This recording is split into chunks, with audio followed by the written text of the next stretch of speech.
تو لوگ کیا کہیں گے؟ بھائی جس کمپنی نے بنایا ہے اس سے بہتر تو جانتا ہے؟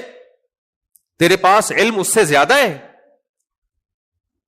دنیا میں جب بھی کسی چیز کا مقصد پوچھا جاتا ہے تو جس نے بنایا ہے اس سے بہتر کوئی مقصد نہیں جانتا. آپ اس پیمپر کو نا جو بچوں کے لگے ہوتے ہیں کسی گاؤں دیہات میں لے جائیں جنہوں نے کبھی پیمپر نہ دیکھا ہو, وہ کبھی بھی نہیں کہیں گے یہ وہ چڈی ہے جو بچوں کے ہگنے موتنے کے لیے. وہ کہیں گے اتنا صاف ستھرا خوشبودار, وہ سمجھیں گے تکیہ ہے. کہیں گے 8-10 ایسے اور لے آؤ, ہم تکیے کی جگہ یا بستر کی جگہ اس کو بچھا دیں گے نرم ملائم اور اس پہ سو جائیں گے. تو پیمپر بنانے والی کمپنی بتائے گی بھائی یہ تکیہ نہیں ہے.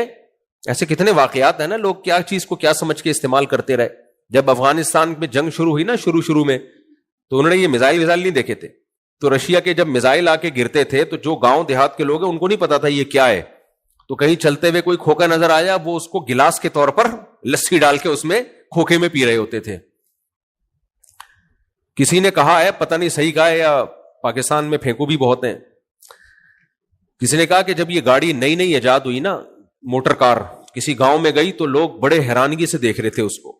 جنہوں نے آتے ہوئے نہیں دیکھا نا وہ کھڑے ہو گئے, تو کوئی اس کو گھاس لا کے ڈال رہا ہے, کوئی پانی سامنے رکھ رہا ہے, کوئی یہ نیا جانور ایجاد ہوا ہے, کیا ہے بھائی یہ؟ میرے بھائی موبائل سے زیادہ پیچیدہ مشین انسان کی ہے, موٹر کار سے زیادہ پیچیدہ مشین بولو انسان کی ہے, ہوائی جہاز سے پیچیدہ مشین اس انسان کی ہے جس نے ہوائی جہاز کو بنایا, روبوٹ سے زیادہ پیچیدہ مشین اس سائنٹسٹ کی ہے جس نے اس روبوٹ کو ایجاد کیا, خلائی سیاروں سے زیادہ پیچیدہ مشین اس دماغ کی ہے جس نے یہ سیارے ایجاد کیے.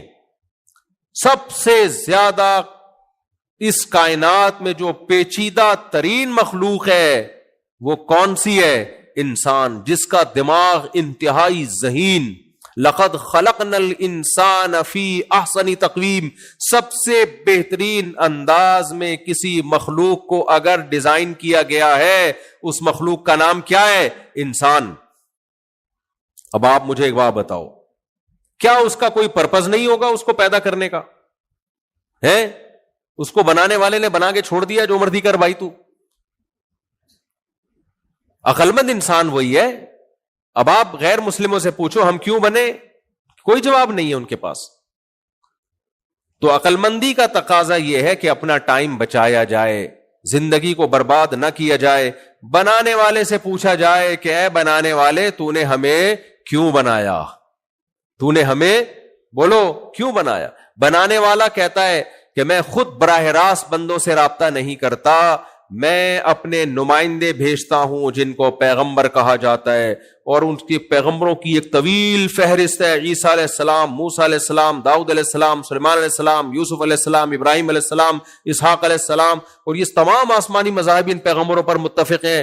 پھر آخر میں محمد صلی اللہ علیہ وسلم لا نفرق بین احد من رسلی, اللہ کہتے ہیں سب کی تعلیمات بیسک تعلیمات سیم ہے. وہ سب کی تعلیمات کا خلاصہ کیا ہے کہ بھائی انسان بنا ہے اللہ کی عبادت کے لیے, اللہ کو پہچاننے کے لیے. قرآن میں مختلف الفاظ استعمال کیے گئے ہیں کہ انسان کو کیوں بنایا گیا. ایک جگہ اللہ نے کہا میں نے انسان کو بنایا تاکہ میری عبادت کرے.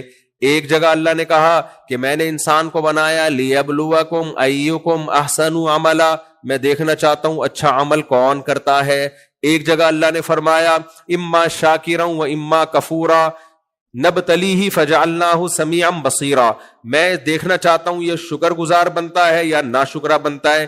اب ایک ہی اللہ 3 مختلف دعوے کر رہا ہے. ایک جگہ کہہ رہا ہے میں نے اس لیے بنایا, عبادت کرتے ہو کہ نہیں کرتے.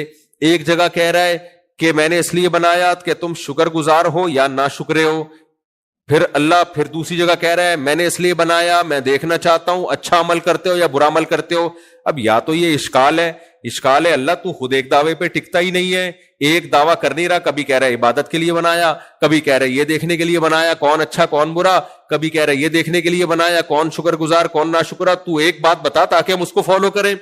تو اللہ کی طرف سے ایسا تضاد ہو سکتا ہے اللہ کے بیان میں؟ بولتے کیوں نہیں ہو بھائی؟ بھائی بات یہی ہے کہ اصل میں ایک ہی مقصد ہے, اس کو 3 مختلف الفاظ سے اللہ نے بیان کر دیا.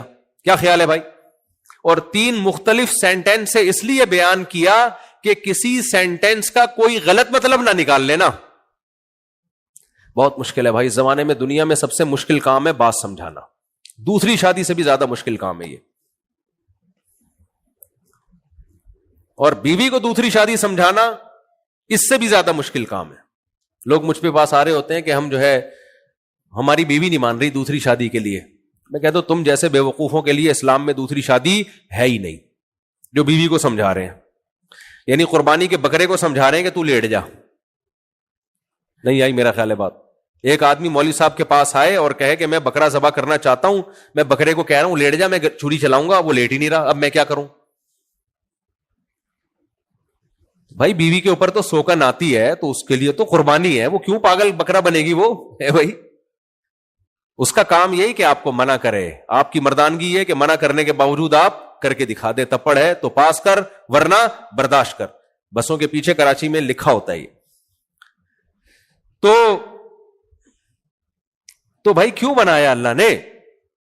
اللہ 3 مختلف سینٹینس میں اس بات کو واضح کر رہا ہے. میں نے عبادت کے لیے بنایا, میں نے یہ دیکھنے کے لیے بنایا کون اچھا عمل کرتا ہے کون برا عمل کرتا ہے, میں نے یہ دیکھنے کے لیے بنایا کون شکر گزار ہے اور کون نہ شکرا. اصل میں ایک ہی چیز کی مختلف تعبیرات ہیں. جو شکر گزار ہے تو شکر ہی عبادت کا دوسرا نام ہے. جو اچھا عمل کرتا ہے تو اچھا عمل ہی عبادت کا دوسرا نام ہے. صرف نماز روزہ عبادت نہیں, ہر اچھا عمل کیا ہے؟ عبادت ہے. اور اچھا عمل کسے کہتے ہیں؟ جس کو اللہ نے کہہ دیا اچھا وہ اچھا ہے, جس کو اللہ نے کہہ دیا برا عمل وہ کیا ہے؟ بولو, وہ برا ہے. بس انسان کی عقل ایک حد تک تو اچھے اور برے کو ایکسپلین کرے گی, اس سے آگے انسانی عقل عاجز ہو جائے گی. ہو گئی یہ عاجز ذات دنیا میں نظر آ رہا ہے. ہومو سیکسولیٹی کو لیگل کر دیا دنیا کے اچھے لوگوں نے, جو اچھے سمجھے جاتے ہیں. وجہ کیا ہے؟ اپنی عقل کو خدا کے مقابلے میں استعمال کرو گے تو پھر یہی ہوگا. جمشید کی غفار سے شادی ہوگی اور غفار کی سلیم سے شادی ہوگی. یہ ہے عقل کا حال. اس سے تو اور ثابت ہوتا ہے کہ مذہب کی تعلیمات کے بغیر, خدائی تعلیمات کے بغیر انسان کا بچہ نہیں بن سکتا. وہ کام کرے گا جو گدھے گھوڑوں نے نہیں کیا ہے. سمجھ میں آ رہی ہے بھائی کہ نہیں آ رہی ہے؟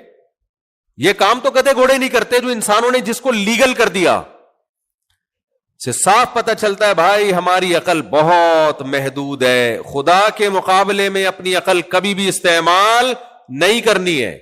ہاں جہاں خدائی تعلیمات نہ ہو وہاں پھر عقل ہی استعمال کرنی ہے, وہاں بے عقلی کی باتیں نہیں کرنی ہے. پھونکوں والی سرکار اور مختلف قسم کی جو مارکیٹ میں سرکاریں آئی ہوئی ہیں, یہ بے عقلی کی باتیں ہیں. یہ کام تو ہندو اور عیسائیوں پہ جچتے ہیں. پتہ ہے آپ یہ عیسائیوں کا مذہب دنیا میں ترقی کیسے کی؟ پادریوں کے شعبدے بازیوں نے اس میں بہت بڑا دخل ہے. ایک پادری تھے, اس نے کسی مسلمان کا بٹوا گم گیا, اس میں بہت سارے پیسے تھے. اس پادری نے کہا میں بتا دوں گا کہاں رکھا. اس نے بتا دیا, وہ بندہ عیسائی ہو گیا. یہ شعبدے بازی ہے, مسمرزم ہے. ہو سکتا ہے خود ہی کسی نے, اور یہ کام مسلمان بھی کر رہے ہیں, خالی پادری نہیں کر رہے. یہ جو روحانی عامل ہوتے ہیں یہی ڈرامے بازی کر رہے ہوتے ہیں. میں بتا دوں گا آپ کی گھڑی کہاں رکھی ہے. خود کمبخت نے چرائی ہوتی ہے, اپنے بندے بھیجے ہوئے ہوتے ہیں اور پھر بتا دیتے ہیں. ایک عامل ہے, بڑا مشہور عامل ہے, اور لوگ اس کی بڑی عقیدت محبت کرتے ہیں, بہت محبت سے ملتے ہیں اس سے. اس کمبخت نے اپنے بندے چھوڑے ہوئے, لوگوں کے گھروں میں انکوائری کرنا, کسی کے بارے میں پتہ چل جائے نا تھوڑے پریشان ہیں تو خود اپنے بندے بھیج کے اس کی ابا کا نام, اما کا نام وغیرہ وغیرہ. پھر جب وہ بندہ اس عامل کے پاس جاتا ہے تو کہتے تمہاری بیوی کا نام یہ ہے, تمہارے ماموں کا نام یہ ہے, اور ایسے دیکھ رہا ہوتا ہے جیسے کھوپڑی کے اوپر نا, جیسے میں تمہارے حمزاد سے باتیں کر رہا ہوں, حمزاد مجھے بتا رہا ہے. سب ڈرامے بازی ہے. تو میرے بھائی یہ حقیقت جس کی سمجھ میں آ جائے نا کہ ہمیں اللہ نے اپنے لیے پیدا کیا ہے. عبادت کا لفظ بھی اللہ نے استعمال کیا کہ عبادت غلامی کو کہتے ہیں. ہم جب اپنے آپ کو اللہ کے حوالے کریں گے تو پھر ہمیں سمجھ میں آئے گا کیا صحیح ہے اور کیا غلط. تو آج دنیا جا رہی ہے مادہ پرستی کی طرف. آپ ٹک ٹاک پہ, فیس بک پہ, یوٹیوب پہ, ہر جگہ آپ کو پیسہ پیسہ پیسہ پیسہ, دولت, عزت, شہرت, پیسہ. جب اللہ آپ کی زندگی میں ان نہیں ہوگا تو پھر ظاہر ہے مادہ پرستی ہوگی نا. کامیابی کی ڈیفینیشن ہی چینج ہو جاتی ہے اگر آپ کی زندگی میں مذہب نہیں ہے. نقل کفر، کفر نباشت. تھوڑی دیر کے لیے مذہب کو اپنی زندگی سے نکال دو تو پھر کامیاب کون ہے؟ پھر تو وہی کامیاب ہے جس کی صحت اچھی ہے، پھر وہی کامیاب ہے جس کے پاس پیسہ زیادہ ہے، پھر تو وہی کامیاب ہے جس کے پاس شہرت زیادہ ہے. پھر بوڑھے ماں باپ کو گھر میں رکھ کے ان کی خدمت کرنا ناکامی ہے، کیونکہ بوڑھے ماں باپ آپ کی لائف کو انٹرٹین نہیں کرنے دیتے. پھر ماں کے قدموں میں جنت تلاش کرنا حماقت اور بے وقوفی ہے.